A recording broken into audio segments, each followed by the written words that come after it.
Welcome to the Flowerlounge, a place for conversations with wildly creative people and a little plant-loving wisdom to help you experience life in full bloom. I'm Katie Hess, flower alchemist and founder of LOTUSWEI, and I believe in a world where we're all living at our personal edge.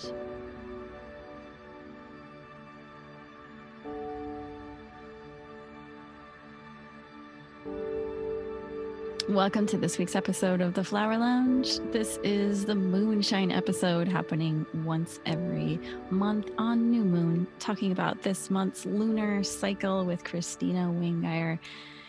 And I imagine this episode is going to be very silly because we've just been laughing up a storm and had the hardest time just getting to the record button. So why are we being so silly, Kristina? I think What's happening? We're recording this in the middle of the Mercury retrograde, and so I think we just need to off gas. It's kind of been a tense week for a lot of people and a little bumpy of a ride, and so sometimes laughter and playfulness and silliness is a nice way to just get energy out, and just to move the energy. That's what I think. Right. Oh, and actually, this is interesting. We were going to talk about the inner child today. Maybe that's a kind of. Oh, that's true. How funny. But okay, so we're starting on new moon. What is happening this new moon? So we'll have our new moon in Aries on Sunday, April 15th. And this is a very Martian, as in the planet Mars, lunar cycle, because all of the signs have planetary rulers, and our new moon in Aries is ruled by Mars, and our full moon in Scorpio, the traditional ruler of Scorpio, is Mars as well. And Mars, the planet, is in Capricorn, a sign where Mars is really happy, exalted, they say. So really productive and getting a lot done. So we got a lot of Mars energy this entire lunar cycle. And so with new moon in Aries, it's also the day Mercury stations direct, which we'll talk about that. But the new moon itself is making a conjunction to the planet Uranus. So that means the sun and the moon and Uranus are all together in Aries. And Uranus is about sudden changes in plan and unexpected things happening. So I think it's going to feel very lit up. We're kind of get a little bit of a cool. Hi, we're awake now. And this can be positive, negative, right? It can be something unexpected, uncomfortable, or something unexpected, like a surprise winning the lottery. Yeah, it could be anything. But really, this new moon is really about breaking free of limitations. And even though Mercury, when a planet stations, it is turning around, looking backwards. It's now turning to look forward. It's not really moving forward. It's shifting direction, and it kind of takes a while to pick up speed. We're not looking backwards anymore in the retrograde. We are looking forward, and there's a little bit of the shackles that we might have felt have been holding us back. We might be feeling I can kind of let go of that, and just bam. To quote Emerald, it might just be that. Jump out of the gates. We're gonna jump out of the gates, yeah. But don't expect the world to necessarily match your pace.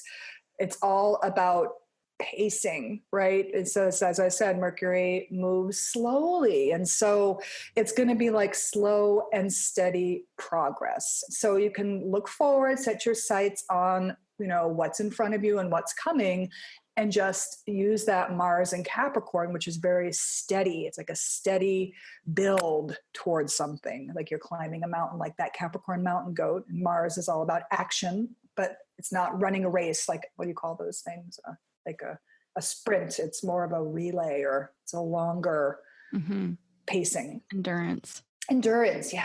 That's a good word. Yeah.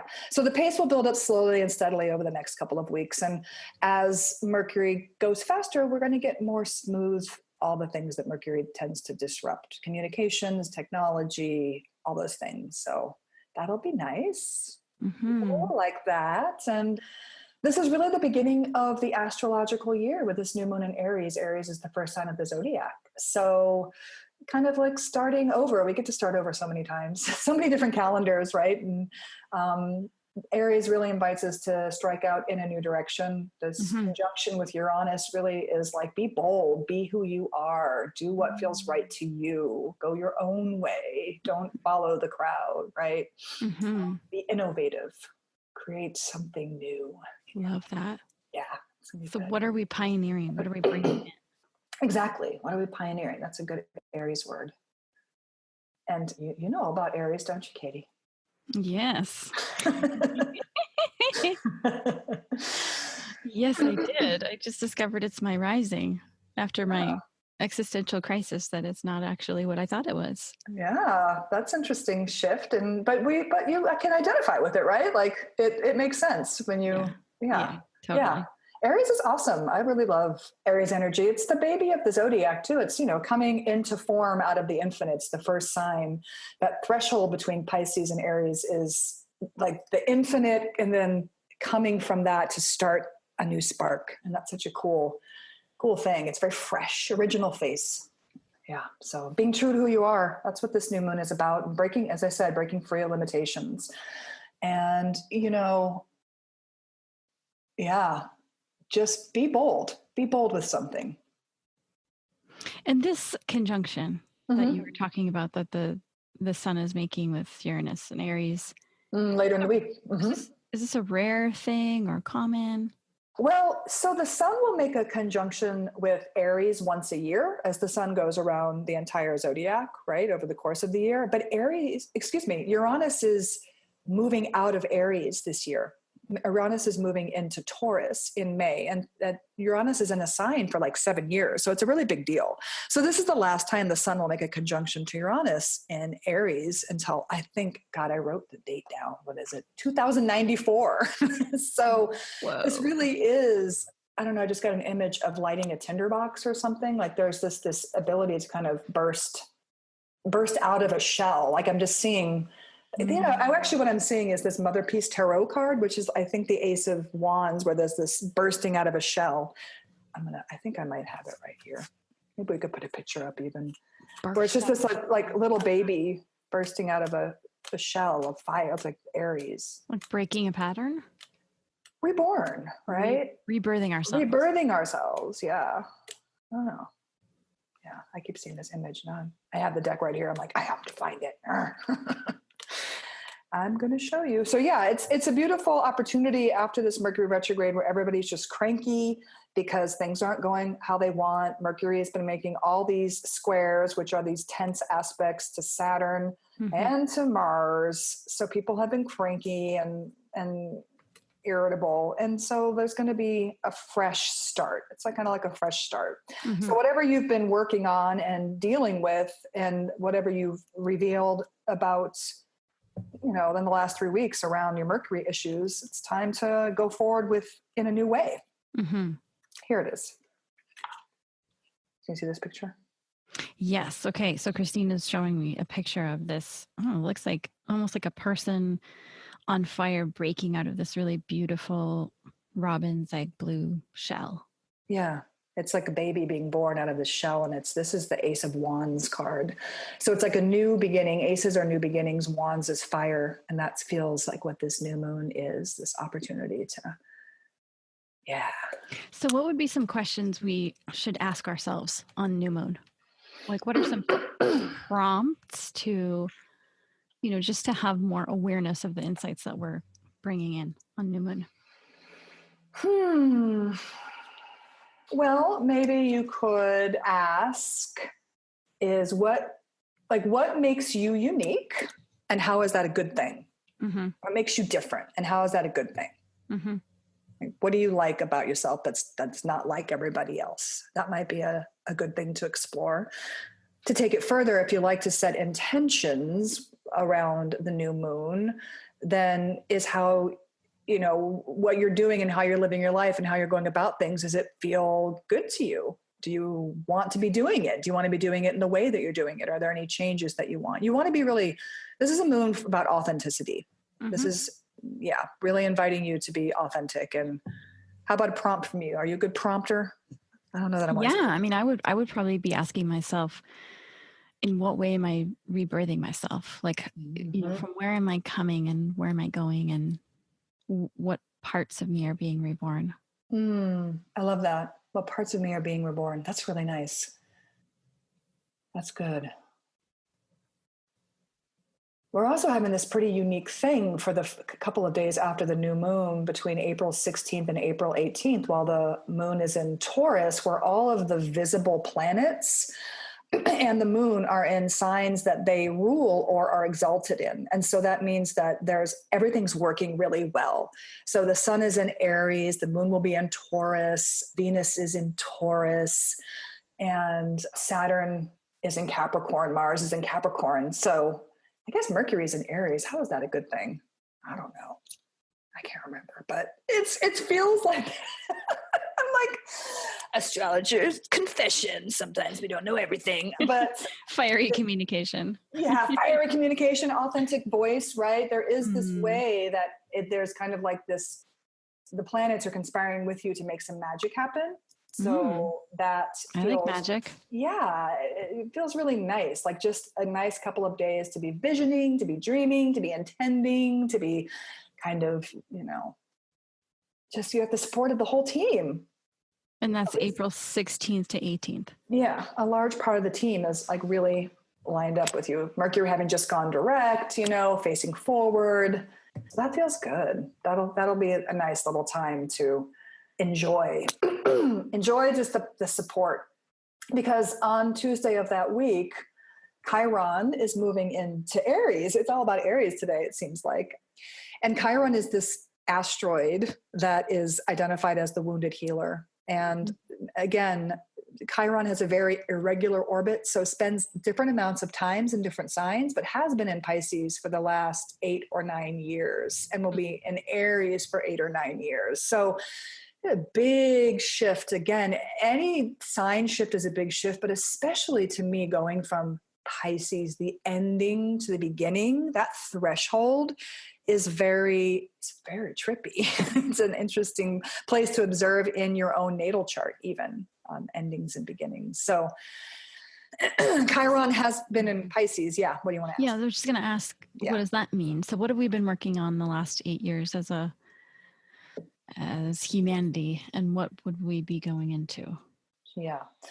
So with this Chiron and this wounding, the wounds, we've been working with spiritual wounds in Pisces, and also really learning about compassion, because Pisces is very much about compassion. And so definitely shadow Pisces energy can be about martyrdom and bleeding out and thinking that you don't have a right to take care of yourself because you have to take care of everybody else. And if you look back over the last 8 years, the concept of boundaries and self-care has become really in the forefront in the mainstream, kind of buzzwords. Empath, highly sensitive people, all that stuff has become very prevalent and very much talked about. And I think that's just showing us Chiron and Pisces right there. Mm-hmm.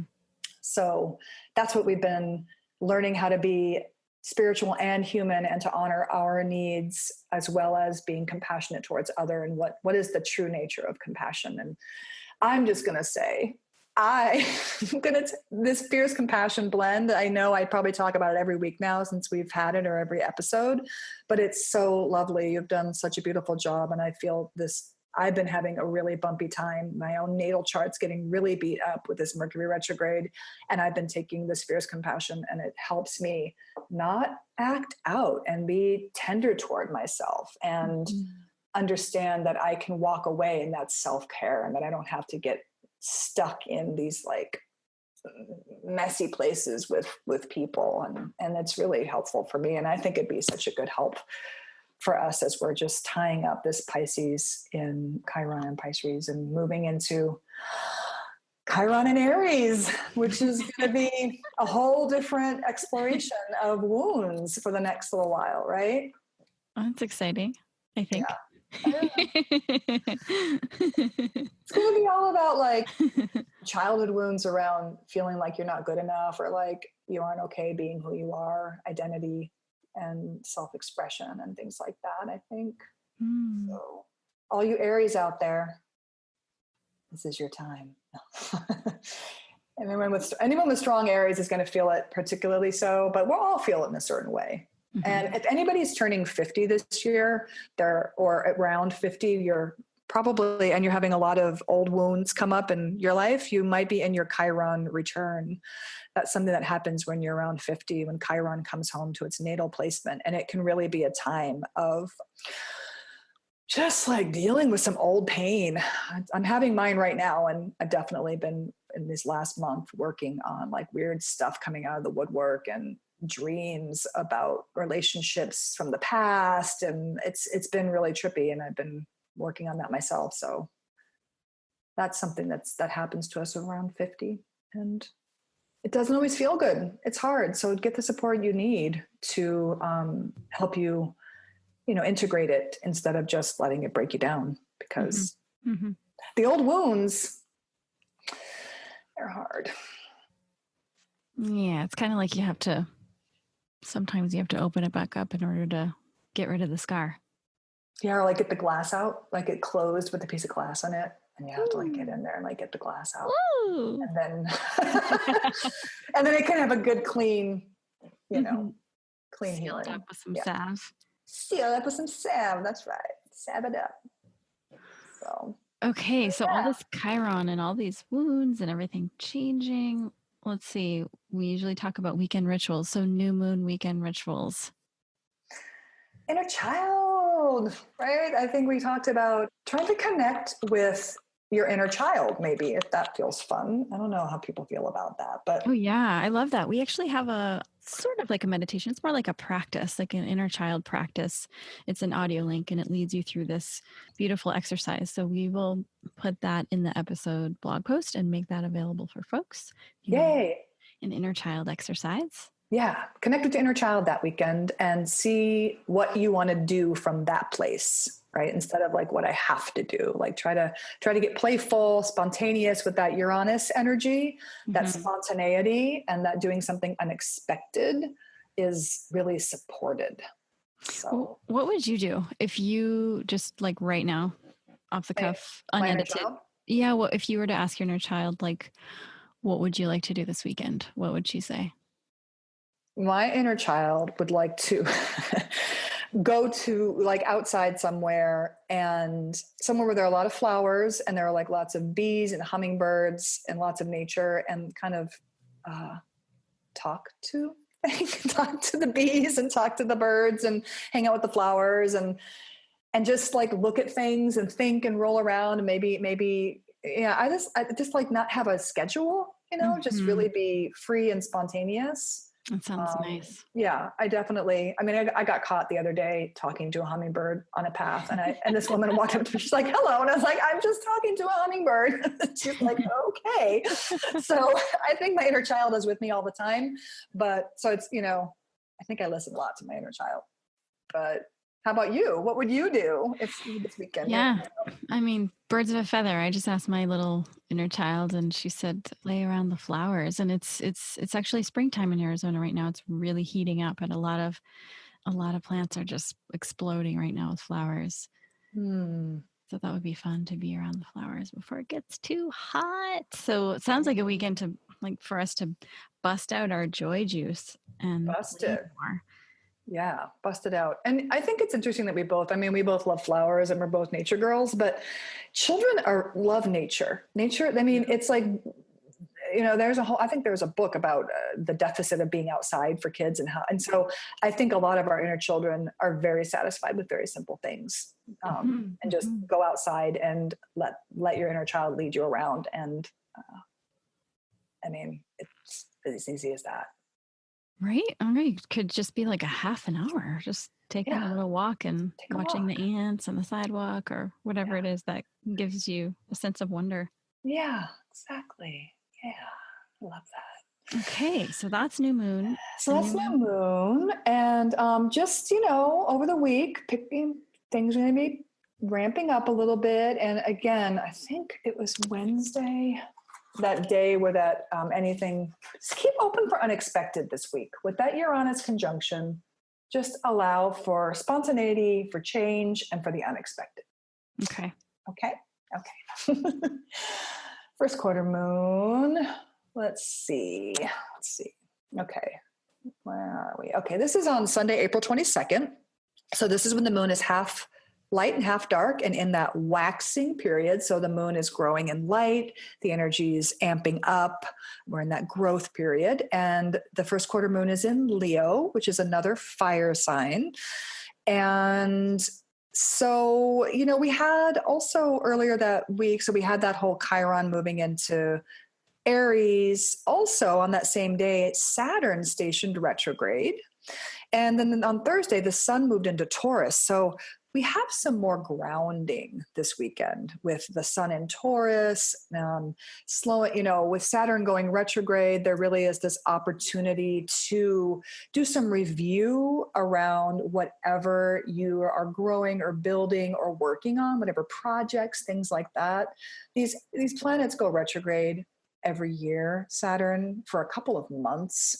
And so it's just that it's a really nice time to kind of look for cracks in the foundation of things you're working on and making sure that you are investing in practices that support your growth. Mm-hmm. If that makes sense. And then Leo, that Leo energy in this first quarter moon is all about getting aligned with the values of your heart and moving and taking action from that place. So listening to the heart rather than just what the mind thinks. And so any kind of practices that help you get more in touch with your hearts, little whispers, I think would be really helpful in if you do have any places where you need to course correct or make choices, getting into the heart. And it doesn't necessarily have to be work, right? Too, it can be like your wellness routine or your exercise or your, in terms of like working or building on, it could be a book you're writing or anything. Yeah. Because we're growing things. We're creative beings. We grow things, right? And so, it doesn't have to be a business, although a lot of people are entrepreneurs and are in business. And so it's kind of a natural time to do some review. Whatever's growing, whatever's building. Yeah. So it's a good rest and reflect weekend. It's Earth Day this weekend. So that's a nice with the sun in Taurus. And I think that it's going to be a high energy week coming up. That week between the first quarter moon and the full moon is always high energy because the moon's getting bigger and people are getting more excited. So doing rest and reflection and just gathering up your energy and restoring yourself might feel really good this weekend. So what kind of weekend ritual do we think we could, how about something about tuning into their heart? Some kind of, you had a good idea. What was your idea? Make a list of 5 things you're super lit up about. Yeah. Make a list of 5 things you feel kind of like meh about. Meh. And see if you can shift your way out of the meh and see if you can amplify and have more awareness around the things that light you up. Yeah, right? To be true to you and have the courage to live from your heart, right? Tuning in. Are you on path? Yeah, I love that. Yes, Leotivity. This is the creative Leo. It's the Leotivity. Leo is connected to creativity and expression, self-expression. So, maybe you want to color. Maybe you want to make that list by using crayons and using different colors. Or maybe you want to draw the things that light you up. Or I don't know, make it playful. Leo is all about play too. So it doesn't have to be super heavy. I think sometimes when I think about making lists, I get it could be like arranging flowers or going swimming or going dancing or just cranking up the music. Crank up the music and dance. Yes. I like that. I like to dance. So play. We're all about play this month. I love it. Leo's about play. And we want to be lit up. We want to be living our lives. It's not like we can never feel like the sorrow and the sadness and feel a little heavy, but in general, living from that heart space and doing things and moving towards things that light us up is better for everyone. Because if we could all be doing that, just imagine, it would be such a nice thing, wouldn't it? Oh, yeah. So nice. So infinite love time, I would say. What do you think? Pull out your infinite love because it's all about the heart. Right. Definitely. Infinite love. Love. And there's a flower in there called Hong Kong orchid that's also really good for, well, many people don't know this, but it's about being okay, being seen and heard, which is, kind of like the Leo. The Leo is not afraid of being seen and heard. Mm-hmm. Mm-hmm. I like that. Yeah. Okay. So then the week itself between the first quarter moon and the full moon, just the energy is building, right? And people start to ramp up, things start to rev up. And we're having really up to this Scorpio full moon on Sunday, the 29th of April. I'm going to look at this chart while we talk. It's always helpful for me to look. It's so convenient that all the moon cycles this month are on the weekends. Yeah, it is nice. Sunday. Sunday.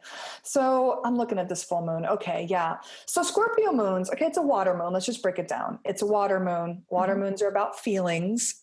Scorpio is about feeling the depths, right? So this is a very potentially transformative and healing moon. We are really looking beneath the surface on this full moon. Scorpio is deep dives into the subconscious. And so with Mars as the ruler, again, like what is really driving your action, right? And since full moons are a time of revelation, what's happening is that this full moon in Scorpio might be bringing things out of the surface or out from under the surface or out of the shadows. And sometimes that can leave you feeling very tender, very vulnerable, very raw. And with moon in Scorpio, it's really about being with people that you trust. Right? So that you can go deep or you can have your feelings. You don't really want to get caught up in power struggles. If you can avoid it, if you can walk away, that's really great. Or just, not being around people that you tend to, don't feel safe with and don't feel like you can go deep with. Shadow work, owning your shadow, not projecting onto other people and just doing what you need to do to have, the healing that's coming up. There's this Pluto-Mars conjunction very close to this full moon, which is pretty intense combination of energy. What does that mean? Well, Pluto is like death and rebirth and transformation, and Mars is action and drive. And so these planets coming together, it's just going to amplify this like deep instinctual kind of like coming from way deep within, like what's motivating me, what's really underneath the surface, what's this really about in your relationships, like whatever's up for you is going to be up in this kind of like intense and deep way. Does that make sense? Yeah.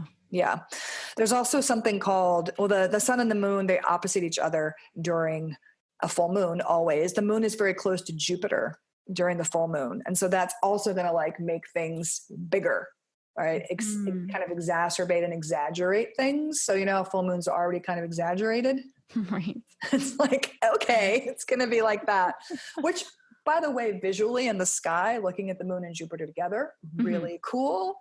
Go do it. It's beautiful to see the celestials in the sky and to see when they line up. It's so pretty to look at, but it will amplify the energy.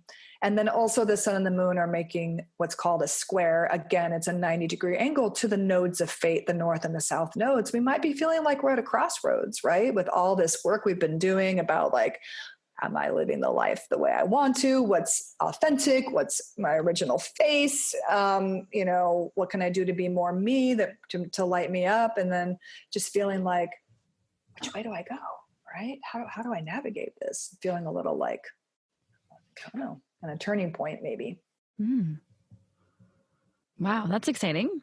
Yeah, I think so. And again, with this North Node in Leo, for us all, the collective, we're being asked to live from the heart and to lead from the heart. And the North Node is conjunct a dwarf planet called Ceres, she represents the Great Mother. And so with all this inner child work, we're really being invited to learn how to parent ourselves, how to mother ourselves, how to give ourselves what we need and tend to our own hearts instead of expecting other people to do it for us and then feeling disappointed, right? Right. So that's going to be something that could be useful for us in this reparenting our inner children. Mm. So on this weekend, the weekend ritual could be doing all the things that we need to do in order to parent ourselves. Mm-hmm. So, What does that mean to you? well, I mean, the parents will usually sort of frame or bookmark when and you need to rest. Time to Play. taking breaks, when to eat. Yeah. Inner child work is very powerful. And I've been thinking a lot about the mother wound, how it's like something that a lot of people experience, or the father wound, or on the collective level with the patriarchal kind of paradigm and that disconnect from Mother Earth, and how it's really easy to get into blame. And so this, like, being able to take responsibility for yourself and to tend to yourself and to figure out what you need is actually really powerful. And it's not always easy because we get distracted by what we think we need. So it's, again, about listening to the inner child, listening to the heart, listening to the body, right? So that, we can start to do that for ourselves. Yeah, I like that. That's good. It sounds almost like whereas the other weekend sounded like, what does the inner child want to do in terms of play? This kind of sounds like, what does your inner child need for self-care? Is that true? I think so. Yeah, it's a healing energy. Like water moons are, and Scorpio is a sign about deep healing, and so self-care is part of healing, right? So that it feels right to me. Yeah, that feels right. So you had said that the new moon was fueled by Mars, and full moon is fueled by Mars. Which one is more intense, the new moon or the full moon? Well, I would say that in general, full moons tend to feel more intense because things are amplified, because the light is as bright as it's going to get with that. And so in the group energy field, people tend to get more amplified and more intense around the full moon. And it is a water moon. And I think in general, full water moons tend to make people just, those are intense for full, feeling all the feels, that kind of thing. But some folks really have a hard time with the new moon and really feel like exhausted, and I know somebody who really, like, the new moon is a very difficult time for her. But in general, I'm going to say this new moon's going to feel kind of like, a little bit of freedom, whereas the full moon's going to feel like, whoa, this is kind of heavy. I was going to say during, before that full moon, though, on the Tuesday, the 24th, I'm looking at a calendar, which is why it's taking me a minute. Venus is making a sign change and moving into Gemini. And so Venus in Gemini is like, let's play, let's keep it light. Let's let's be playful, flirty, fun kind of energy. And so that can be really nice in, if it feels like things are getting really heavy, or, maybe part of the healing process is like going and playing, and not necessarily processing the trauma over and over again, but like, okay, let's shake it off and let's go outside and, again, follow the bees around. Because Gemini is like a pollinator. Gemini likes variety. Gemini likes to explore and get curious and be playful. And so Venus is all about like what we love and how we love and connect. And so that lightness of being, like that butterfly energy of Venus, I think is going to be kind of a saving grace for the potential powerhouse intensity of this full moon. Yeah. So full moon in Scorpio. And then we have the last quarter moon. That is on a Monday, May 7th. So we moved into May. Last quarter moon is the waning half moon, so half light and half dark, but on the other side. And this is in the sign of Aquarius. Aquarius is an air sign that offers us a little bit of detachment and a little bit of space after all that like water and intensity of the full moon. It's going to feel like, perspective, kind of like an eagle view, a view from it, like looking down from and seeing everything, but not having to be all caught up in it. So I know that this kind of sometimes drives you crazy, but I love to use these last quarter moons as time to clear and to clean and to declutter. Like that's just the energy for me. And I thought it would be nice to, since it's Aquarius, and Aquarius is all about like, I'm different. I am who I am. Like, again, like reaffirming that theme, but in a new way, to maybe clean out your closet from an Aquarian point of view, like trying on your clothes. And if they really don't suit you or feel right to you, like really get rid of them, you know, that could be something, a nice little thing to do, or spring cleaning. And there's a book that I used once called The Japanese Art of Tidying Up. It was really popular for a while. Marie Kondo. Have you heard of that one? Oh yeah. It's brilliant.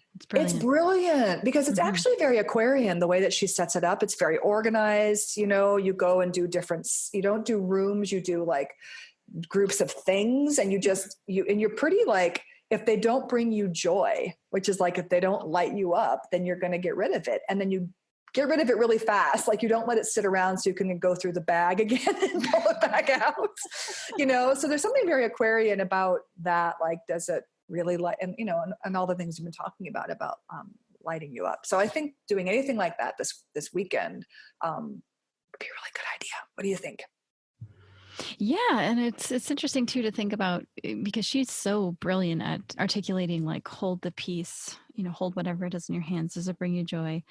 Because she's essentially not really training us how to tidy up our stuff. She's training us how to move towards what brings us joy in life. And so, like you were saying, another question we could ask ourselves is like, does this express my most unique identity? Does this like express who I am in the world as we're, you know, moving into the Aries 7 years of looking at all that stuff. Yeah. So we could be like, you know, looking at all the things around us and saying like, does this express where I'm going? Does this express where I'm pioneering? Does this express what's really different and unique about how I live my life? I love it.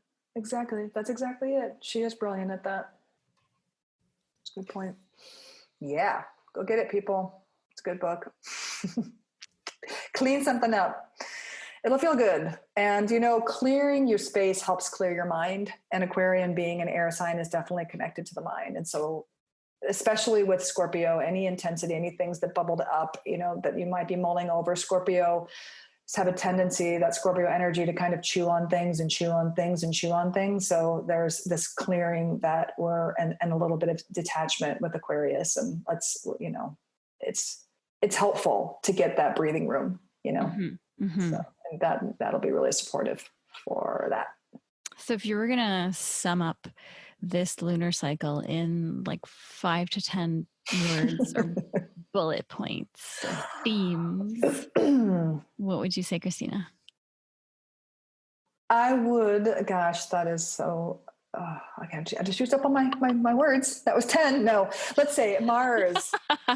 Mars, because the new moon and the full moon are in Mars, and Mars is what drives us, like how we like to take action. And we honestly, we're having a Mars retrograde year this year.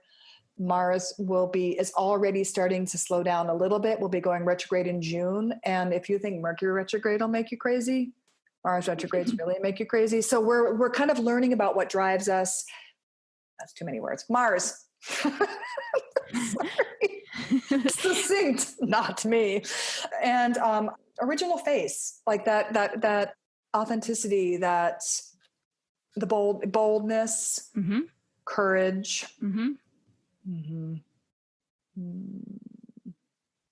Innocence. There's something about innocence with all this inner child stuff we've been talking about. Right. Sounds like a good month. I think so. It's all good. It's all good.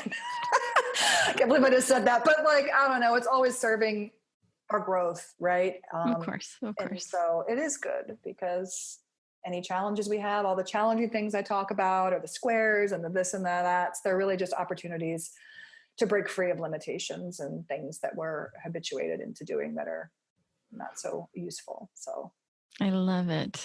Thank you again so much for Yeah, your my time and pleasure. expertise, for joining us on the Moonshine. It's so much fun. It's one of my favorite episodes of the Flower Lounge, and it's one of our listeners' favorite episodes too, as we're looking at the statistics. Holy moly, people are really huge fans of astrology. And I also wanted to let listeners know that in May, if you're in or around the New York City area, we will be doing a flower flash mob, something that we've done in the past, and this time we're inviting in the troops to hand out flowers on the streets. It's so much fun, and we'll be releasing the secret location and date on Instagram. And then if you're in the Chicago area on June 15th, we're having a Flowerlounge event as well as a flower flash mob in the city. So we're continuing to bring the joy of flowers to different places around the world. We hope you can join us. And in the meantime, thank you so much for joining us on this episode of Moonshine at the Flowerlounge podcast. Thank you.